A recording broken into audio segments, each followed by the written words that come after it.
今日會整一種同檸檬有關嘅甜品，而且唔需要用焗爐。原因係阿媽話以前食過一種好好味嘅清蒸蛋糕，問我識唔識做，所以今日就嚟做清蒸檸檬蛋糕。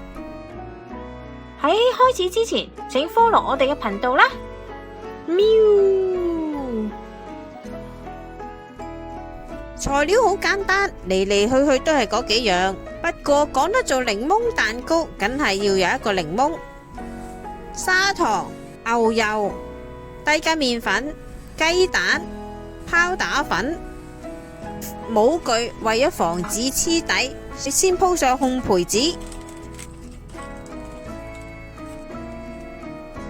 雞蛋5隻，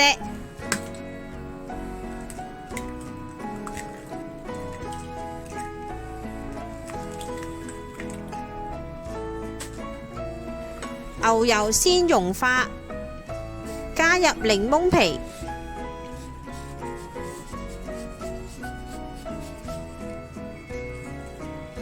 鮮榨嘅檸檬汁，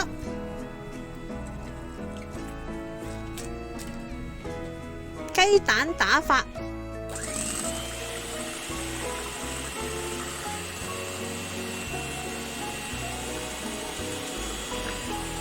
分3次加入砂糖，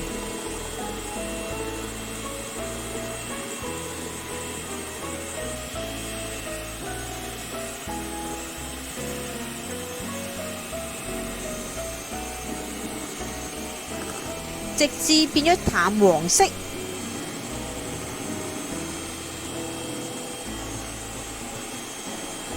至百字紋嘅出現，即係拉起蛋糊都唔會消失。取出少量打發嘅雞蛋，同牛油混合，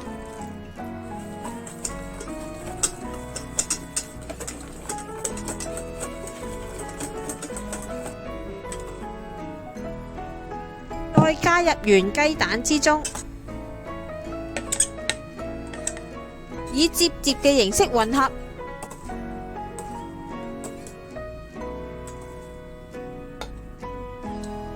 3次加入麵粉，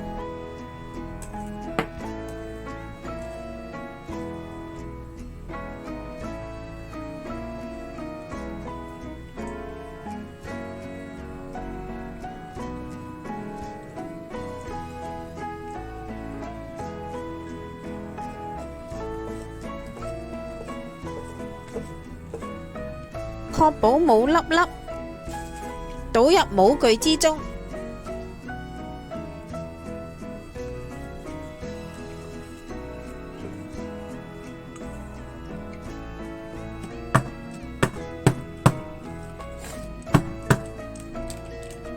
休息10分鐘，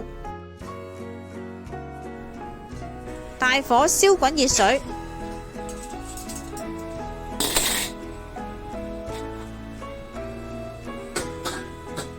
中火蒸大概20至25分鐘。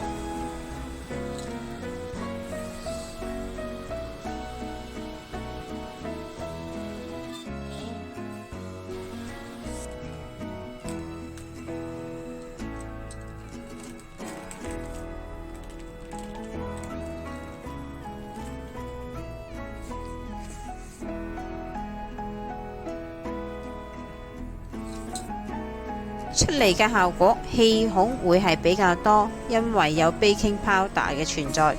即刻出爐嘅蛋糕，下層會比較實心，上面會比較鬆軟。室溫放涼之後，入邊嘅熱空氣會流走，蛋糕嘅重量係會輕咗。